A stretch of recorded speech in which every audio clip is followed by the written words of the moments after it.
Ladies and gentlemen, welcome to the content patch for the 26th of June 2013. My name is TotalBiscuit with today's gaming news and comment.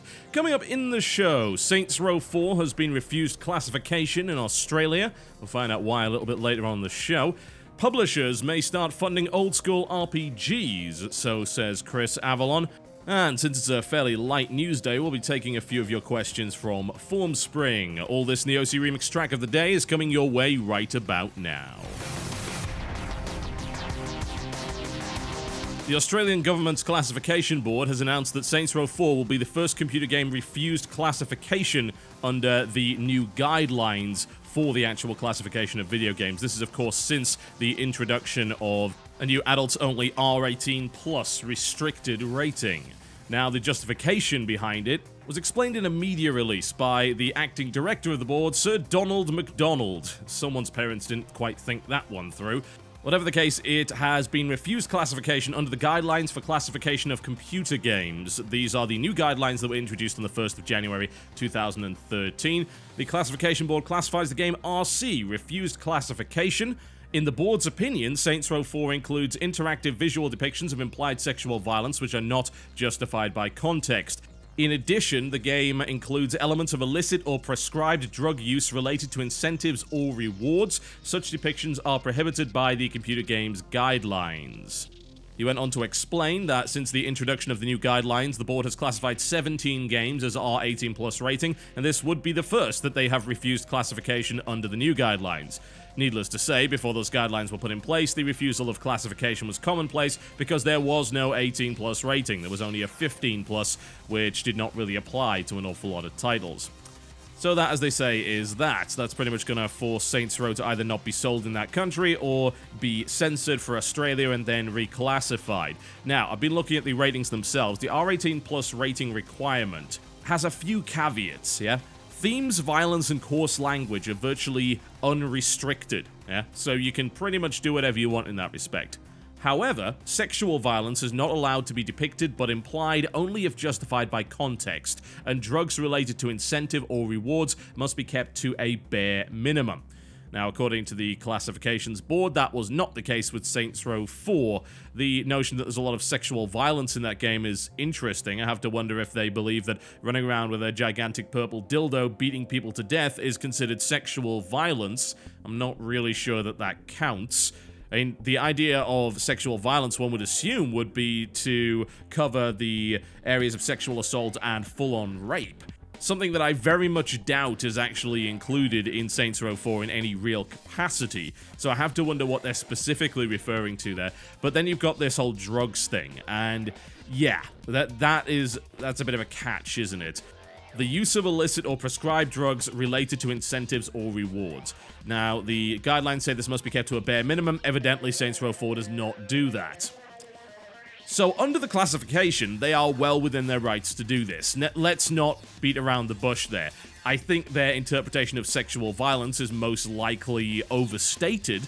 However, the whole drugs thing doesn't surprise me in any way. Am I going to support that decision? Hell no, I'm not going to support that decision. It's an absolutely ludicrous decision, and it really comes down to the fact that these restrictions should not even be in place to begin with. Okay, this is an R18 plus rating, as in it is illegal for those under 18 to view or play the game, and of course buy the game. It is a legal requirement for people to be ID'd. That means that adults only are allowed to actually play this game. Now, maybe I'm trumpeting the whole freedom of speech and artistic integrity thing a little bit too much. They're talking about the artistic integrity of a game that clearly doesn't take itself seriously in any way, shape, or form is kind of ludicrous, but at the end of the day, that's also what they were trying to do, yeah? That is what they were attempting to make happen. And it looks like they've created a game which is exactly that. And more to the point, it's an adults-only game. I mean, where does any government get off saying, no, you can't enjoy this fantasy entertainment? It is unquestionably not the government's place to legislate that. And now I'm starting to get a little bit political, but at the end of the day, it is very much video game related. The very notion that it's not okay for adults to consume fantasy entertainment boggles my mind. As far as I'm concerned, these attitudes are firmly rooted in the outdated notion that games are for children. And Australia has had this problem for a long time. They would not be the only country, without question, but they are certainly one of the more obvious and talked about nations that have this issue. And it comes down to the idea that, well, since video games are only for kids, we shouldn't be having video games that have adult content in them. And even considering the fact that they moved this whole thing forward, they still have restrictions on that. Why? What's the purpose of these restrictions? At the end of the day, you would assume that adults are capable of distinguishing fantasy from reality. As a result, you would not restrict what adults can actually watch as long as it is not real. Yeah? If it's real and breaks real laws, that's a different matter entirely, but it's a video game. It doesn't do any of those things. More to the point, it actually demonstrates a firm and complete lack of understanding of context. It's kind of ridiculous, considering that they talked about visual depictions of implied sexual violence which are not justified by context. No, it's all justified by context. The idea is that the whole thing takes place in some kind of virtual reality where pretty much anything can happen. And the context is, Saints Row is ridiculous, over the top, and not supposed to be taken seriously in any way, shape, or form. There's a guy wearing no clothes flying through the sky like Superman, for God's sake. Where is the context there? The context is its ridiculous parody. It's completely off the wall. And you can disagree all you like about whether or not Saints Row 4 should have gone in that direction, but that is the direction it went in. That's the context right there. Why are these restrictions even there? You know, at least I can kind of understand the whole sexual violence thing, even though, once again, it is a fantasy, but the rewarding of drug use, yeah, an incentivized use of drugs. Do you seriously believe... Oh god, this is going back to the old Pac-Man idea here. Do you seriously believe that the use of drugs in a computer game would actually encourage grown adults to go out and use drugs? What do you think? It's going to give them superpowers, the ability to fly through the air and toss cars at people? No. It's nonsensical. I think, honestly, the only fantasy that's being lived in here is that by the ratings board themselves. It's by no means the only country with this problem. In fact, America has that issue with the MPAA very frequently, saying, oh, well, we're not going to rate this, which means you can't show it in cinemas. And then they apply pressure to those cinemas to make sure that actually happens. They have a stranglehold on the industry in that respect. As far as I was aware, the whole point of the legal restriction on who can actually buy these games was to make sure that when consenting adults purchased this entertainment, they took responsibility for their own actions. I think, honestly, the only justification that you could really make for this is to say, well, there is a likelihood that this will get into the hands of kids, yeah? This might happen because it's very difficult to stop people from doing that. Right, okay, I get that. I really do. But there's an awful lot more things that could get into the hands of kids that we do not see restricted. And is Saints Row 4 really that much worse than those things? Probably not. And don't even get me started on the idea that, oh, unrestricted violence is totally fine in video games and entertainment, but the use of drugs isn't. What? Really? As far as I'm concerned, it's all totally fine because we are talking about the notion that consenting adults are consuming this piece of fantasy entertainment and they have the ability to distinguish between the fantasy and the reality. If you don't believe that, then you shouldn't be allowing unrestricted violence either, because that's far more of a problem. The line drawn here is utterly arbitrary. You can't go around saying, well, we believe that this will negatively influence someone, and then go on and say that you don't believe unrestricted violence would do that. Why? What's the difference between the two? As far as I'm concerned, none of these things influence people. There is no evidence to suggest that. The fact that Saints Row 4 has been caught in this net very clearly indicates to me that the criteria that have been set down as part of this classification mandate are very clearly overbearing and can be misused and misapplied to titles which are little more than ridiculous schlocky pieces of fantasy, as opposed to something that has a very serious negative message. To think hypothetically that you could release a game which glorifies murder and outright tells its players that murder is a cool thing to do and that's absolutely fine and indeed maybe even justified, but then to refuse classification to something that says, oh, drugs might give you superpowers is mind-boggling. It really is. It's ridiculous. Sadly, it seems like video games have got a long way to go if they wish to be treated equally to other forms of media. We are not there yet. Speaking at the Rezzed Expo in the UK, a guy that you should all know by the name of Chris Avalon, who's of course the creative director over at Obsidian Entertainment, claimed that as a direct result of Kickstarter exposure and success, the old school RPG is something that publishers may indeed start funding once again. He is, of course, at the helm of Project Eternity, the spiritual successor to the Black Isle style of RPGs, and he's quoted as saying that these Kickstarters for RPGs have been really successful. They've garnered more backer support and more funding than many had thought, and we've noticed that publishers have paid attention to that, and they are aware of the success that these projects have had. He went on to say that we actually had companies reach out to us and go, you know what, for that price point, which is a much smaller risk than a lot of our AAA titles, we wouldn't mind exploring the idea of doing old school RPGs that are set up like this. You know, that's an interesting point. I think the whole idea that if something gets success on Kickstarter, then there's obviously interest in it is kind of obvious, yeah? It's not exactly something that's a really complex piece of analysis. You can say, right, well, if 90,000 people back this game and were willing to give money to it before it even exists, then this is something that people are really interested in. They're passionate about it. It's a genre that we previously believed was dead, but evidently was not. The more interesting point that Chris is making here, as far as I'm concerned, is the budget and the risk. This is something that's come up quite a lot recently. Talked about it yesterday, in fact. There's this belief within the industry that the current development price of AAA titles is impeding the growth of video games, and it's actually making it less commercially viable.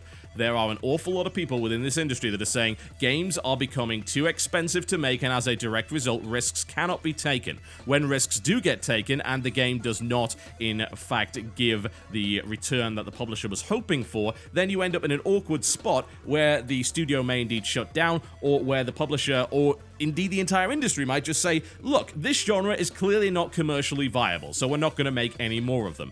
It also means that publishers are more likely to pump out yearly franchises that they know will sell well, as opposed to interesting new IP. This also, of course, includes genres that they view as dead, such as the old school RPG. They'd rather pump out multiplayer FPS, they'd rather pump out third-person open-world games that actually sell well, as opposed to these other genres. And how many genres do you know as a PC gamer that have been left by the wayside, that have recently had a new lease of life as a result of Kickstarter? Old school CRPGs, God games, space simulators, those are three very obvious examples. The cost factor, that quote, that is very, very interesting to me, because the reality of the situation is that Project Eternity is being made on a fraction of the budget that these big AAA titles are running off. And you might think, well, it's okay because these publishers are going to look at it and say, well, even though it's cheap, we're not going to sell that many copies because it's a PC exclusive old school RPG. We're not going to be raking in the millions of sales for this. But isn't that okay? I mean, to me, that's actually fine. It seems like the current model for publishers is that they've got to have this big smash hit success game that comes out on a yearly basis, that they pump a ton of marketing budget in. I mean, they throw more marketing dollars at a lot of these titles like Call of Duty than it would cost to actually make a game like Project Eternity. And that doesn't do anything. I mean, that's not making a game, that's just a sack of cash that is being thrown into the ether with the vain hope that raising awareness will continue the sales on a year-by-year basis. That is not actually good for the industry. That money could be spent better. I think that if you look at it logically, you can very clearly see that there's a large enough market to support these sort of medium-sized games. We're not talking about a tiny indie title here. We're talking about a medium-sized game by a medium-sized studio that is working within its means, as opposed to something that is completely ridiculous. The idea of a studio that's got 300+ people working on it, using obscenely expensive tech, spending massive amounts of money in order to get a fraction more either realism or authenticity or just something in the game.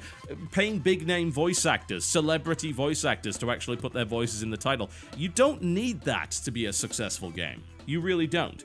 And yes, it might be a PC-only title, and yes, maybe it doesn't sell 10 million copies, but does it make a good profit? Yes. Is it sustainable? Yes.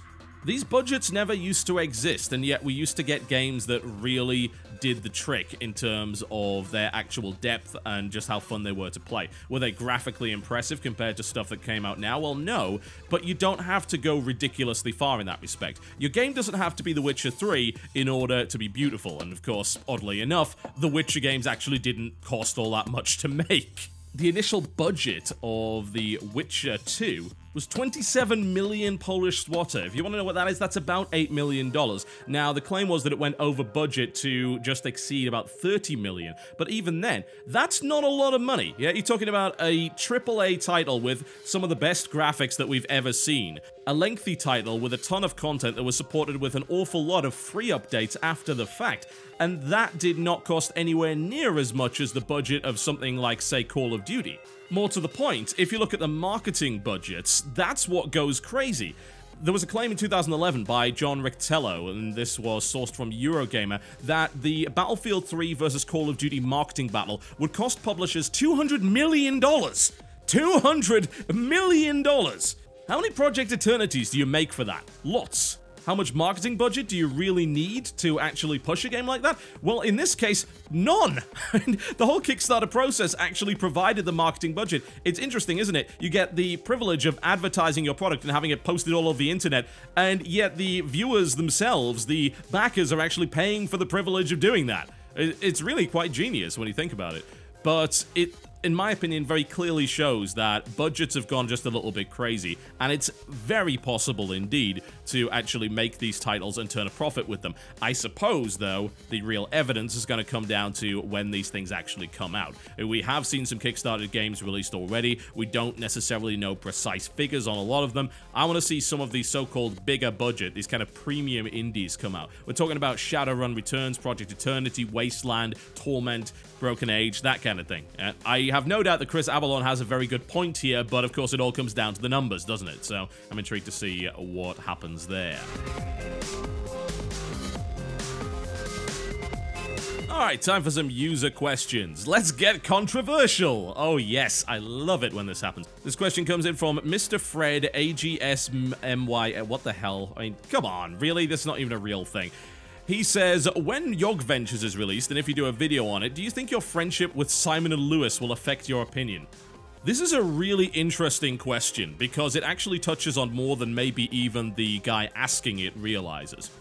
Yog Ventures has certainly been something that's caused quite a lot of controversy. It was one of the first games to ever get greenlit, and it is often touted as an example of the way that greenlight is actually broken. The notion that because there was a gigantic fan base behind this, the game got greenlit regardless of the fact that no one knew what it was like yet, because at that point, it wasn't even in a usable alpha form. And it still isn't, by the way. The vision for the game is fairly obvious. It's this Minecraft-esque exploration crafting game whereby you can build stuff and you can create your own adventures and all that kind of stuff, yeah? And it seems like a reasonable concept. Unfortunately, of course, the company behind it doesn't really have an awful lot of experience. It definitely doesn't really have anything on its resume, and it seems to be very much carried by the connection to Yogscast as opposed to it actually being a solid game in its own right. That's what people look at it as. Now, is that fair? Well, again, it's very much judging a book by its cover. I've said many times before, alpha is alpha, beta is beta. You should not be judging those products until they're actually in a usable form, until the bloody thing actually comes out. Would my friendship with Simon and Lewis affect my ability to actually look at that game? That's a great question. I don't think so. I really don't. I think that Simon and Lewis, being grown-up adults, accept that this is a channel that's based on critique. That's what I do. I am critical of an awful lot of stuff, and I do that on purpose, and I think that that's valuable to the consumer. I think they realize that. If I were to critique their game and say, your game isn't very good, then I don't think they would be personally offended by that. Would it affect my ability to be unbiased? Potentially, yeah. I mean, there's that real potential there, isn't there? We're all human at the end of the day. A lot of people and critics claim that they're unbiased. The smart ones, however, understand that in fact, no, they're not unbiased whatsoever. Each critic has its own particular set of biases. I keep coming back to this Jeff Gersman quote. The idea behind Giant Bomb was that he wanted to make the byline matter again, something that didn't really exist previously in video game journalism. The notion that the person writing the review is as important as the review itself. That idea is very helpful because you get to know the people behind Giant Bomb, and you get to know their particular likes and dislikes, and as a result, you can judge the game based on that rather than just a score. Yeah? Instead of looking at the score and saying, 5 out of 5. Yeah, okay, I better buy that game because it's 5 out of 5. No. You buy the game because you look at the guy reviewing it, you know what he likes and what he doesn't like, and you make a decision relative to that based on what you like and don't like. If this guy that likes completely different stuff to you gives a game a 5 out of 5 and has particular tendencies, and you know he really digs certain mechanics that you absolutely hate, or storytelling, or he values story way more than he does the actual gameplay prowess of the title, for instance. Or maybe it's the other way around. Maybe he just hates this particular genre, gives it a low review, and you know by reading that review, actually, I probably like this. That's the bias. That's the byline. This bias exists. The problem is some people deny that it exists, and that's actually bad. I don't believe you can ever be a truly objective critic. It's just not possible. If you tried to do that, it would be a very short critique, because there are only certain things that you can really objectively look at. Everything else is subjective. I can say about a specific mechanic that I don't think it's very good, and I can explain why, but that's not an objective fact. The game runs at 30 frames per second is an objective fact. There is not this option within the options menu. That's an objective fact. The rest of it, it all comes down to opinion. The problem with that, of course, is yes, there is actually a real danger behind that. There's a real danger that you may end up biasing yourself as a result of your relationship to the people in question. Every now and again, I actually feel bad, at least for a while, for slamming a title. Fist Puncher is probably the most obvious recent example. I felt bad for slamming that title, but it doesn't mean that I held back. I think that you've just got to get over this idea that there are people behind the game and look at the game critically, because there are an awful lot more people that are actually considering whether or not to buy the title, and if they make a bad call based on the fact that you were too soft on the title because of your relationship or sympathy with the actual studio in question, then they are the guys that get burned. And that sucks, because there's an awful lot more of them than there are of game developers. And I think that a reviewer, a critic, an analyst, a commentator, whatever you want to call them, should be on the side of the consumers as opposed to on the side of the developers. Doesn't mean that you have to blindly be pro-consumer on pretty much everything. I'm not going to compromise my beliefs on used games or piracy, for instance, because I am pro-consumer. But I am biased towards the consumer pretty much all of the time. I'm not going to pretend that it's easy, though, to try and separate my like for a person or a studio from my look at the game. I try my best, and sometimes I don't do it properly. There's also, of course, the urge to be contrarian. The idea that if I were to do a WTF Ears on Yog Ventures once it came out, and I was negative, I'd probably attract an awful lot more views than the other way around, because it would cause drama, and people love that kind of thing. The Yogscast guys would come over to defend it in the comment section, they'd come and up the view count and so on and so forth. There is a temptation to do that, and we have seen success by doing that, not on purpose, but just because it's actually happened that way. Like the Borzy, for instance, is one of the most successful videos on this channel. And it is primarily because the Warzy fanboys came along and rigorously defended it and attacked me in the video. And interestingly enough, as tends to happen, they resulted in that video going viral, which actually did way more damage to their cause than it would have if they just ignored it. There is that temptation there, but of course if you do it on purpose, that is inherently dishonest. Will it affect my ability to look at that game? Yes, it will. Will it mean that I am not honest about that game? No, but it will be a more difficult video to do, I feel, and I may even have to run it past a couple of people before I even release it, just to make sure that I am not being either overly critical for the sake of compensating for my perceived bias, or if I'm actually being biased in favor of them because they're my friends. Yeah, those are the two ways that that video could potentially go. But it's going to happen one way or the other. Alright folks, that's me done for the day. Thank you very much for watching the content patch. Please bear in mind, of course, that I will be in Anaheim at the end of the week. I'll be flying out Thursday, coming back Monday, so there will be a lack of content over the weekend. However, I will be commentating StarCraft 2, and you'll be able to watch that on twitch.tv/MLG StarCraft 2. If you're not into StarCraft 2, then of course there's League of Legends and Call of Duty and a couple of other things being broadcast on that event. Apparently their LoL event's going to be absolutely massive, so it very much might be worth keeping an eye on that one. Quick reminder again, of course, that the t-shirts are on sale until July the 3rd over at RodeoArcade.com. That is RodeoArcade.com. Once they're gone, they're gone. They will never be sold again. And that, as they say, is that. Alright, OC Remix track of the day.